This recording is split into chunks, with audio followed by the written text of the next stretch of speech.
He arrived at his brother's funeral and noticed a boy staring at him. He looked just like his brother. Before Alexander could react, the boy ran straight toward him. He instinctively backed away, but saw someone approaching with a flower basket. Instinctively, he bent down and scooped the child up. As a result, he accidentally knocked the baby's aunt over, injuring her arm. The aunt was taken to the hospital for a bandage, and he, the formal uncle, was forced to remain at the funeral as a relative. Maxim was surprisingly quiet, simply sitting and looking at this handsome uncle with clear eyes. Alexander hesitated when choosing dishes for the funeral dinner, but without hesitation, his little hand slapped a picture of spicy beef soup. "Take this soup, there's enough for everyone. They're looking like. I don't have a video, I'm not coughing." Maxim extended his arms again, asking for a hug, but received only a sharp refusal from Alexander. The next second, tears of hurt poured down his face. Maxim lay on the floor and sobbed with all his might. Alexander's last defense was broken. I had to force a piece of chocolate into his mouth. As soon as the sweetness melted on his tongue, the tears magically stopped. But the silence didn't last long. The small figure was once again stuck to him. The finger, which had just been in his nose, went into his mouth without hesitation. For Alexander, with his hypercritical sense of cleanliness,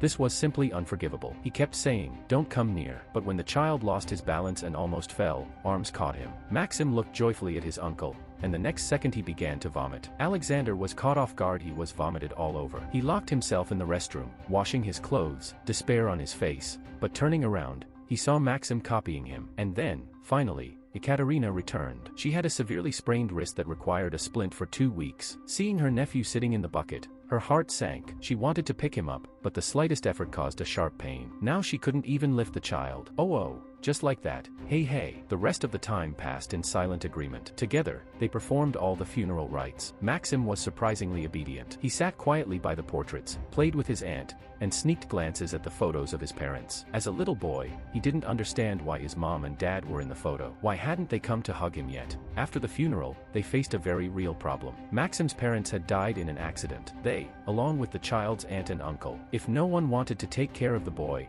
Maxim would be sent to an orphanage. Alexander's first thought was to run away. He and his brother weren't close, and their childhood in the orphanage was a raw wound. His brother had said then, "When the rain stops, I'll take you." But that rain had been pouring on his heart for 20 years and never ended. His determination to leave wasn't coldness, but a deep fear. He was afraid of becoming a second brother, afraid of making a promise and not keeping it, afraid of being hurt again by those called family. Ekaterina saw his retreat. She didn't hesitate for a second, deciding to take on this responsibility. When she took Maxim's hand and left, she discovered that Alexander hadn't left, even calling a taxi. Seeing that Ekaterina's arm was injured and she couldn't carry any weight, he thoughtfully helped her put her things in the trunk. That was all he could do. The next morning, Ekaterina got up to prepare Maxim's food, fussily flipping through recipes. Soon, a bowl of sticky vegetable porridge